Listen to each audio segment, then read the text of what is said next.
Good morning. The topic for today is viral hepatitis. What is hepatitis? Hepatitis is the inflammation of liver caused by a viral infection.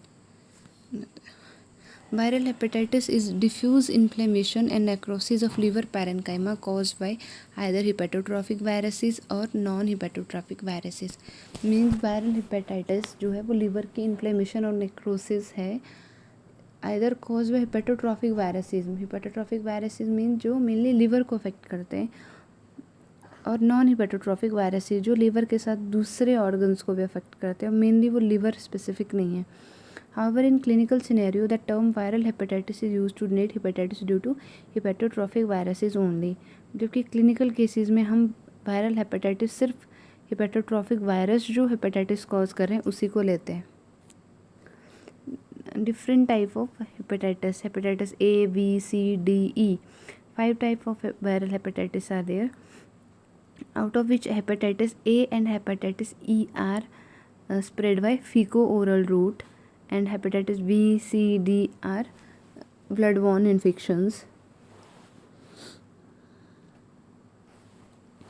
Common hepatotrophic viral infection: hepatitis A, B, C, E. D is not explained here because hepatitis D is a super-added infection with hepatitis B. Means hepatitis D जो hepatitis A के साथ hepatitis B के साथ नहीं मिलता है, इसलिए उसको अलग से एक्सप्लेन नहीं किया गया है. इंक्यूबेशन पीरियड: हेपेटाइटिस ए का 15 to 50 डेज, हेपेटाइटिस बी का 50 to 150, हेपेटाइटिस सी का 15 to 180, हेपेटाइटिस ई का 20 to 60 days. Agent mainly virus है, और हेपेटाइटिस बी का DNA वायरस है, बाकी सबके RNA वायरस है. Route of infection: hepatitis A and hepatitis E का एंटरल मीन्स फिकोरल रूट है, और बाकी सबका या तो पैरेंटल या पेरिनेटल रूट है. एक्स्ट्रा हेपेटिक साइंस सिर्फ हेपेटाइटिस बी में मिलेंगे. कॉम्प्लिकेशन: हेपेटाइटिस बी और सी में कॉमन है, ए और ई में रेयर है. ट्रीटमेंट जो जनरली नॉन स्पेसिफिक है, मीन्स सिम्टोमेटिक ट्रीटमेंट है. सिर्फ हेपेटाइटिस बी और सी जो ब्लड बॉर्न इन्फेक्शन, उनमें इंटरफेरोन जो है दिए जाते हैं. हेपेटाइटिस ए: हेपेटाइटिस ए जो है commonest cause of jaundice in children है. जो क्लिनिकल डिजीज़ है वो माइल्ड है, सेल्फ लिमिटिंग है, क्योंकि वायरल इन्फेक्शन है तो सेल्फ लिमिटिंग है, एंड जनरली विनाइन नेचर का है. Complication: for example acute liver failure और chronic liver disease are extremely rare. Epidemiology: जो हेपेटाइटिस ए वायरस जो है वो एक्सक्रीट होता है स्टूल में. और फिर क्लिनिकल और सब क्लिनिकल केस: क्लिनिकल केस जिसमें क्लिनिकल साइन सिम्टम्स हैं, सब क्लिनिकल केस जिसमें इन्फेक्शन तो है लेकिन क्लिनिकल साइन सिम्टम नहीं है.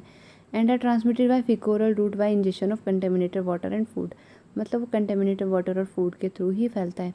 High risk factor are summer and rainy seasons, specially in unsanitary slums with contaminated water supply. मतलब रेनी सीजन में जब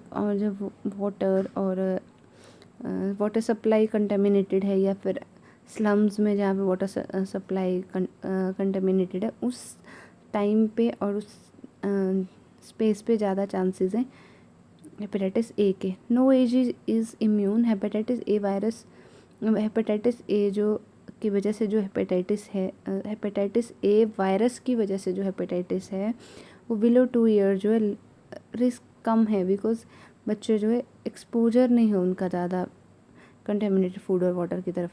मैक्सिमम इंसिडेंस है स्कूल गोइंग चिल्ड्रन में. Immunity following infection is life long. Clinical manifestation: incubation period is 14 to 55 days, 15 to 45 days, और in some books 50 days. Hepatitis A virus is relatively mild in children than adults and present as anictoric और icteric cases. Means जो viral hepatitis के under जो hepatitis A है वो 2 form में बच्चों में प्रेजेंट कर सकता अपने आप को. एक एनिक्ट्रिक हेपेटाइटिस मीन जिसमें इक्टरस प्रेजेंट नहीं होगा. सेकंड इज इक्ट्रिक हेपेटाइटिस जिसमें बेबी में इक्टरस प्रेजेंट होगा. जो नॉन इक्ट्रिक हेपेटाइटिस है उसमें जो मोर देन 80% जो हेपेटाइटिस ए वायरस का इन्फेक्शन है उसमें नॉन इक्ट्रिक या एनिक्ट्रिक हेपेटाइटिस होता है. बच्चों में इक्टरस नहीं मिलता. प्रेजेंट कैसे करता है? Low grade fever, vomiting, diarrhoea, mild tender hepatomegaly and borderline liver function test abnormality for 1 to 2 weeks.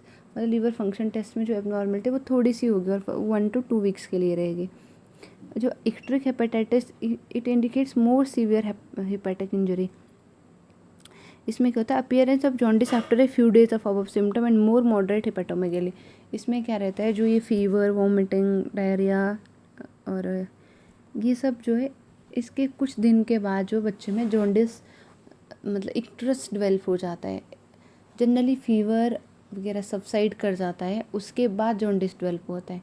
For example जो बच्चे हैं उसके पेरेंट्स क्या कंप्लेंट करेंगे कि 10 डेज़ पहले 8 डेज़ पहले बच्चों को फीवर था, वॉमिटिंग थी, लेकिन अभी कल से या परसों से 1-2 दिन से बच्चे को पीला दिख रहा है, उसको जॉन्डिस हो गया है, उसको भूख नहीं लग रही है, बच्चा सुस्त है।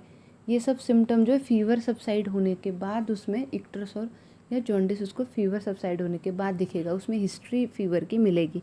और अगर आप डिटेल हिस्ट्री में जाओ तो बच्चे को कहीं ना कहीं कंटेमिनेटेड फूड, वाटर, इनके साथ कांटेक्ट की हिस्ट्री मिलेगी ही मिलेगी। Symptom tend to improve once the jaundice sets in which last for 2 to 3 weeks. Mild pruritis is common specially in recovery phase. Pruritis means itching. Itching क्यों होती है? Itching wild salts की वजह से होती है। जब जो सीरम बिलिरुबिन है, वो जो बिलिरुबिन है वो अगर स्किन की तरफ चला जाए तो वाइल्ड सॉल्ट की इरिटेशन की वजह से ईचिंग होती है। वो जनरली रिकवरी फेज में। कॉम्प्लिकेशन जो फुलमिनेंट हिपैटिक फेलियर है एक्सट्रीमली रेयर, मतलब हिपैटिक फेलियर जो इसमें बहुत कम चांसेस है। सिम्टम जैसे इसमें बताया हुआ है, जॉन्डिस है, फीवर है, डार्क यूरिन, पेल पूप, मतलब स्टूल का कलर पेल होगा, nausea, vomiting, pain in right side of abdomen because of hepatomegaly, digestive disorders और diarrhoea, joint pain, weakness, fatigue, reduced appetite. Diagnosis जो हेपेटाइटिस ए है उसका वो है फर्स्ट डायग्नोसिस है अगर बच्चे में इक्टरस है एक्यूट और हिपेटोमेगेली है। लेकिन उसको कंफर्म कैसे करते हैं? Abnormal LFT, liver function test abnormal होगा, presence of anti HAV IgM antibodies, मतलब जो एंटीबॉडीज़ है उसमें आईजीएम टाइप की जो एंटीबॉडीज़ है, एंटी-एचएवी हेपेटाइटिस ए वायरस के अगेंस्ट जो एंटीबॉडीज़ हैं वो हमें सीरम में मिलेगी। Presence of hepatitis A virus IgG indicate past infection और वैक्सीनेशन, मतलब अगर आईजीएम एंटीबॉडीज़ है तो रिसेंट इन्फेक्शन है, अगर आईजीजी एंटीबॉडीज़ है तो प्रीवियस इन्फेक्शन है या फिर वैक्सीनेशन है। सीरम एल्कलाइन फॉस्फेट में भी एलिवेटेड इन पास्ट इन्फेक्शन और वैक्सीनेशन। ट्रीटमेंट, हेपेटाइटिस जो वायरल हेपेटाइटिस में से हेपेटाइटिस ए है वो सेल्फ लिमिटिंग है without specific therapy. Bed rest till serum bilirubin level returns to normal, strict and force bed rest is not necessary and child can have normal activities inside the home. मतलब बच्चे को maximum rest देना है, पर ये नहीं strict bed rest नहीं, बच्चा अपनी होम के अंदर अपनी एक्टिविटीज़ कर सकता है। Child should receive high carbohydrate diet and excessively fatty diet should be avoided. Lime juice, fruit, coconut water which are rich in potassium are desirable. मतलब बच्चे को हाई कार्बोहाइड्रेट रिच डाइट देना है, लेकिन उसमें फैटी डाइट अवॉइड करना है, because जो फैट है उसकी डाइजेशन बाइल से होती है, और बाइल जो है एसिमिलेशन जो बाइल से होती है, और बाइल हेपेटाइटिस के केसेस में उसका प्रोडक्शन जो है वो हैम्पर्ड है, तो इसलिए ज़्यादा फैटी डाइट जो है नहीं देना बच्चे को। Antipyretics must be avoided if possible. Sponging is the only safe method to bring down the fever. If necessary, then PCM is in correct dose. Antipyretic mostly avoid करनी चाहिए क्योंकि वो लीवर को डैमेज करते हैं। पैरासीटामोल फिर के side effects फिर भी कम है, हम उसको यूज़ कर सकते हैं, बट ये भी कुछ अमाउंट में तो हिपैटोटॉक्सिक है ही, इसलिए जब ज़रूरत हो तभी पैरासीटामोल यूज़ करना चाहिए, अदरवाइज स्पॉन्जिंग से फीवर को मैनेज करना चाहिए। अगर नेसेसरी हो, फीवर 100 से ऊपर हो, फीवर स्पॉन्जिंग के बाद भी नहीं कम हो रहा है, तो फिर हम पैरासीटामोल दे सकते हैं इन करेक्ट डोज। पैरासीटामोल की करेक्ट डोज क्या है? 15 mg पर kg पर डोज। जनरली जो हम 6 आर्लिस को दे सकते हैं, क्योंकि मैक्सिमम हम PCM दिन भर में 60 mg पर kg पर डे दे सकते हैं। 60 mg पर kg per day means 15 mg की 4 डोजेज, तो हम 6 आर्ली जनरली PCM देते हैं। लेकिन इन केस ऑफ हेपेटाइटिस जब लीवर सेल को इंजरी होने के चांसेस और है, तो हमें SOS ही यूज़ करना चाहिए, 6 आर्ली PCM नहीं देना चाहिए। अगर बाउल मूवमेंट प्रॉपर नहीं है, पेशेंट को स्टूल पास अच्छे से नहीं हो रहा, तो उसको लैक्टुलोज दिया जाता है to regularise the bowel movement. Oral ampicillin for bowel sterilization is given. When oral intake is not post-tolerated, IV ampicillin can be given. Constipation, diuretics, sedative and GI bleed are likely to precipitate hepatic failure. Observe daily for shrinking liver size, flapping tremor, altered sleep rhythm, altered handwriting, which may indicate the onset of precoma. High fever, GIT bleed, hypoalbuminia may hasten on the onset of comma. Means अगर कोई baby आपके पास admit हुआ with jaundice तो हम उसकी progression को कैसे check करेंगे? बेबी के लीवर साइज़ को चेक करें. अगर लीवर साइज डिक्रीज़ हो रहा है और बेबी की इम्प्रूवमेंट हो रही है तो वो गुड साइन है. अगर लीवर साइज डिक्रीज़ हो रहा है, बेबी की कंडीशन डिटीरियोरेट हो रही है तो मीन्स नेक्रोसिस हो रहा है लीवर में. और वैसे ही कोई ट्रेमर तो नहीं आ रहे, स्लीप रिदम अगर ऑल्टर हो जाता है, या फिर हैंड राइटिंग, हम बच्चे को फर्स्ट डे पे कुछ लिखने को बोलते हैं और डेली उसकी हैंड राइटिंग चेक, अगर वो बिगड़ रही है तो मीन्स बेबी हिपेटिक फेलुअर या कोमा की तरफ जा रहा है. चाइल्ड में भी discharge once the bilirubin level है starting coming down and child is clinically well. जब बिलीरुबिन लेवल एक बार फॉल करना शुरू कर जाए, बच्चे के साइन सिम्टम इम्प्रूव कर जाएं, तो हम बच्चे को डिस्चार्ज कर सकते हैं. लेकिन स्कूल तभी बच्चे को भेजना है when serum bilirubin level is comes down to 1 mg%. Traditional medicine like Silymarin, Phyllanthus neuri are said to be useful in acute and chronic hepatitis. Silymarin और Phyllanthus neuri means भूमि आम्लकी, ये दोनों जो है क्रॉनिक और एक्यूट हेपेटाइटिस में suggested है. Prevention. Hepatitis A जो food, contaminated food और वाटर से फैलता है, उसकी प्रिवेंशन कैसे करेंगे? मेनली सैनिटेशन से. तो public health major, improvement of sanitation in portable water supply. Patient are contagious from 2 weeks before to 1 week after the onset of jaundice. Means अगर बच्चे को जिस दिन जॉन्डिस हुआ उससे 2 weeks पहले, उससे 15 दिन पहले से और 7 days बाद तक, मतलब 22 दिन का जो पीरियड है, इसमें बेबी इन्फेक्टेड रहता है. इस केस इसमें बेबी दूसरे को इन्फेक्शन दे सकते हैं.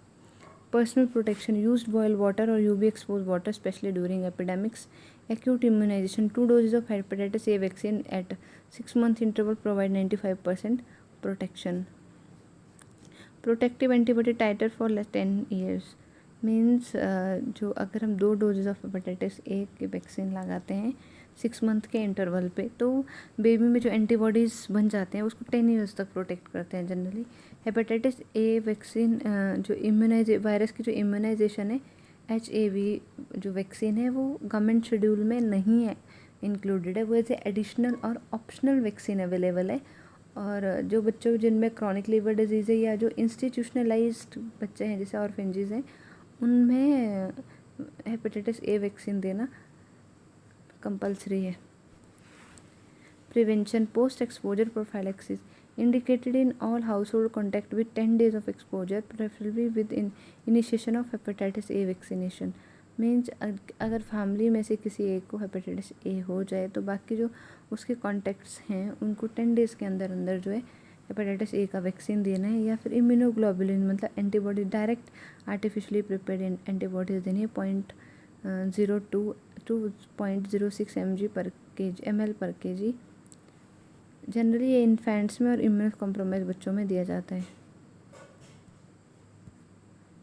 Now hepatitis B have completed hepatitis A. Now hepatitis E. As you know there are 2 hepatitis A and E, which are spread by fecal-oral route. Other are spread by blood products. So second type of hepatitis which spread by fecal-oral route is hepatitis E. Fecal-oral hepatitis E is fecal-oral infection through contaminated water, more common in adults than children. Responsible for epidemics in India, मतलब ये epidemics के लिए responsible है. और ये second most common viral infection after hepatitis A है. Clinical presentation. Acute liver disease which is more severe in adult specially pregnant women. Paediatric infection is usually mild age of clinical. Chronic sequel are unknown. Means ये adults में ज़्यादा होता है, बच्चों में कम होता है. बच्चों में जो इन्फेक्शन है वो माइल्ड और सब क्लिनिकल है, उसके इतने उसके सिम्टम फुल फ्लेज्ड नहीं आते.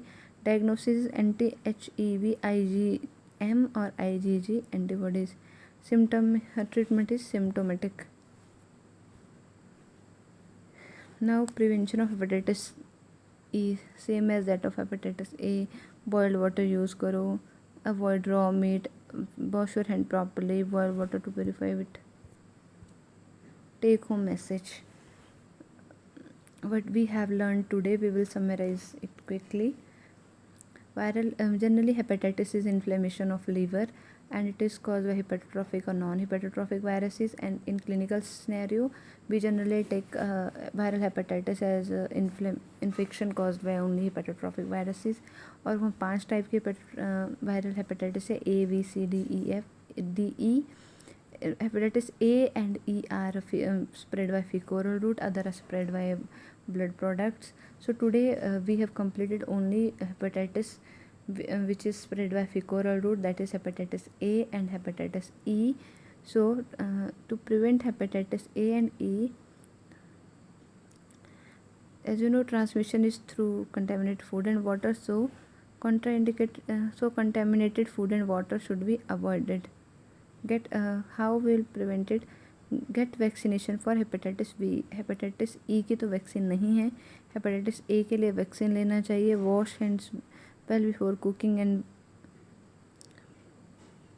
Eating and after using toilets. Cook food completely, avoid raw food or vegetable that cannot be peeled. Drink boiled or purified water. Thank you.